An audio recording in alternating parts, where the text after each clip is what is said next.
आपका पढ़ाई लिखाई जो है हेलो साथीहरु, सर्वप्रथम हाम्रो च्यानलमा तपाईलाई स्वागत छ। जुन प्रिभ्यू भिडियो तपाईले हेरिरहनु भएको छ, यस्तो किसिमको भिडियो टिकटकमा धेरै नै भाइरल भइरहेको छ। त्यसकारणले गर्दाखेरि यदि तपाईहरु पनि यस्तो किसिमको भिडियो बनाएर आफ्नो टिकटकमा अपलोड गर्न चाहनुहुन्छ भने यो भिडियोलाई अन्तिम समय हेर्नुहोला। यो भिडियो मार्फत कसरी तपाईले सजिलो तरिकाले यस्तो किसिमको भिडियो बनाएर आफ्नो टिकटकमा अपलोड गर्न सक्नुहुन्छ त्यो कुरा म सिकाउन गइरहेको छु। अहिलेसम्म तपाईहरु हाम्रो च्यानलमा नयाँ हुनुहुन्छ, पहिलो पटक भिजिट गर्दै हुनुहुन्छ भने हाम्रो च्यानललाई सब्स्क्राइब गरेर नजिक रहेको बेल आइकनलाई प्रेस गरेर अल नोटिफिकेसन अन गरिदिनु होला, ताकि आउँदा दिनहरुमा यस्तै किसिमको मैले ट्युटोरियल लिएर आउँछु भने सर्वप्रथम तपाईको मोबाइलमा नोटिफिकेसन बज्नेछ। अब ढिला नगरिकन हामी भिडियोतर्फ जाउँ। साथीहरु, आजको भिडियो म सजिलो तरिकाले क्यापकटबाट कसरी बनाउन सकिन्छ भनेर सिकाउन गइरहेको छु। त्यसकारणले गर्दाखेरि तपाईहरुको फोनमा क्यापकट एप्लिकेसन हुन जरुरी रहेको हुन्छ। त्यसपछि तपाईहरुले क्यापकट एप्लिकेसनलाई सिम्पली ओपन गर्नुहोला, न्यू प्रोजेक्टमा जानुहोला, फोटोमा जानुहोला र यहाँबाट तपाईले 20 वटा फोटोलाई सिलेक्ट गर्नुहोला। म यहाँ अहिले सिलेक्ट गर्दै छु।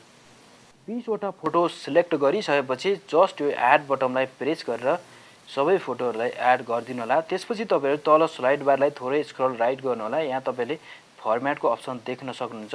यसमा तपाईले 16:9 लाई सिलेक्ट गर्नु होला। त्यसपछि सम्पूर्ण फोटोलाई रोटेट गरेर स्क्रिनमा फिट गर्नु होला। फटाफट तपाईहरुले पनि मैले जसरी फिट गर्नु होला। मैले जसरी तपाईहरुले पनि सम्पूर्ण फोटोलाई रोटेट गरेर स्क्रिनमा फिट गर्नु होला। अब हामीले सम्पूर्ण फोटोको ड्युरेसन मिलाउनु पर्ने हुन्छ। सुरुको फोटोको ड्युरेसन तपाईहरुले 3.4 सेकेन्ड बनाउनु होला। त्यसको लागि जस्ट तपाईहरुले एकचोटी फोटोलाई टच गर्नु होला।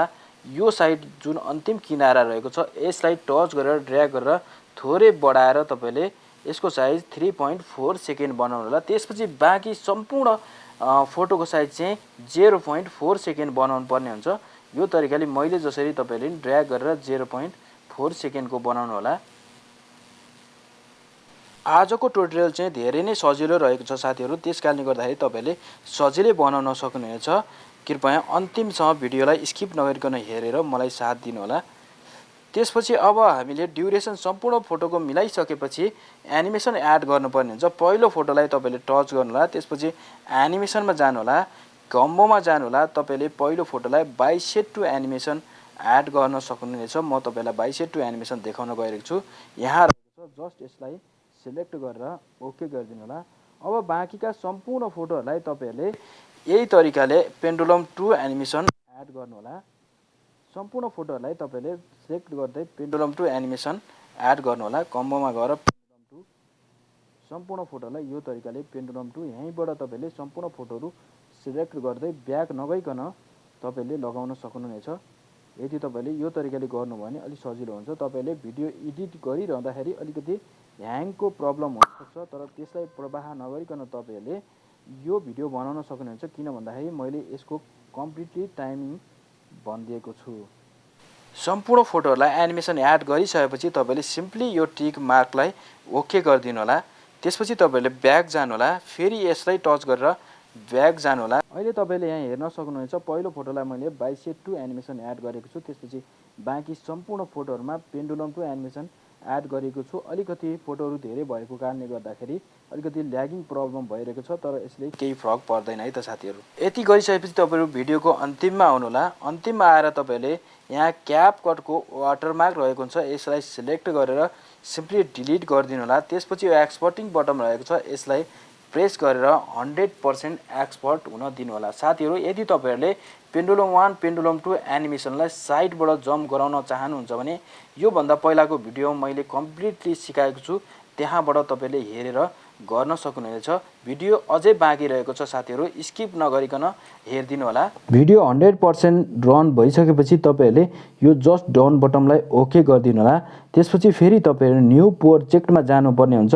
जुन अहिले भिडियो बनाएको थियो हामीले त्यसलाई सिलेक्ट गरेर जस्ट तपाईले एड बटनलाई ओके गरिदिनु होला। त्यसपछि तपाईले सिम्पली यहाँ त फर्मेटको अप्सन देख्न सक्नुहुन्छ। यसलाई टच गरेर टिकटकको साइज 9:16 लाई सिलेक्ट गरिदिनु होला। त्यसपछि रोटेट गर्नु होला। रोटेट गरेर स्क्रिनमा फिट गर्न सक्नुहुनेछ। अघि तपाईहरुले यहाँ फोटोहरु ल्याग गरेको देख्नु भएको थियो, तर अहिले यहाँ हेर्न सक्नुहुनेछ कुनै पनि फोटो यहाँ ल्याग गरेको छैन। यति सजिलो राम्रो तरिकाले भिडियो हामीले बनाउन सक्दछौं। यदि तपाईहरु पेन्डुलम 1 पेन्डुलम 2 एनिमेसनलाई साइडबाट जम्प गराउन चाहनुहुन्छ भने त्यसको ट्युटोरियल मैले यो भन्दा पहिलाको भिडियोमा लिएर आइसकेको छु।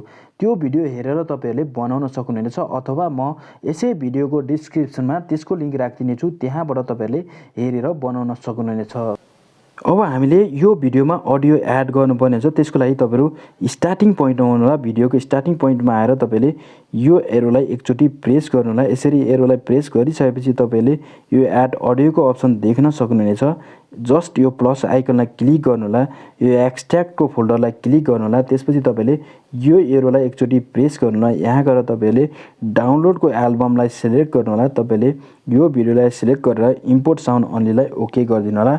यो भिडियोको लिंक म डिस्क्रिप्सनमा राखिदिने छु, तपाईले त्यहाँबाट डाउनलोड गरेर युज गर्न सक्नुहुनेछ अथवा डाइरेक्ट टिकटकको साउन्डलाई युज गर्न पनि सक्नुहुनेछ। अहिले हाम्रो भिडियोमा साउन्ड आइसकेको छ, म तपाईलाई देखाउन गइरहेको छु। पढाई लिखाई जो है म यसलाई स्टप गरिदिन्छु। त्यसपछि तपाईले लास्टमा जानु होला। यहाँ क्यापकटको वाटरमार्क रहेको हुन्छ, यसलाई प्रेस गरेर सिम्पली यो डिलिट आइकनलाई क्लिक गरिदिनु होला र डिलिट गरिदिनु होला। त्यसपछि यो एक्सपोर्टिङको बटन देख्न सक्नुहुन्छ। जस्ट यसलाई क्लिक गरेर 100% एक्सपोर्ट हुन दिनु होला। यसरी 100% एक्सपोर्ट भएपछि तपाईले डन बटनलाई प्रेस गरिदिनु होला। म तपाईलाई यहाँ देखाउन गइरहेको छु ग्यालरीबाट यो हाम्रो भिडियो अहिले तयार भइसकेको छ। का पढ़ाई लिखाई जो है स्टूडेंट्स और सब खाली म यसको साउन्डलाई म्युट गरिदिन्छु, किन भन्दाखेरि कपिराइटको प्रब्लम आउन सक्छ। यो भिडियो तपाईहरुलाई कस्तो लाग्यो कमेन्ट बक्समा कमेन्ट राख्न भने नबिर्सिनु होला र तपाईलाई सहयोग पुगेको छ भने साथीहरुलाई पनि शेयर गरेर सक्दो धेरै भन्दा धेरै साथीकोमा पुर्याइदिनु होला। अहिलेसम्म हाम्रो च्यानललाई तपाईहरुले सब्स्क्राइब गर्नु भएको छैन भने च्यानललाई सब्स्क्राइब गरिदिनु होला है त।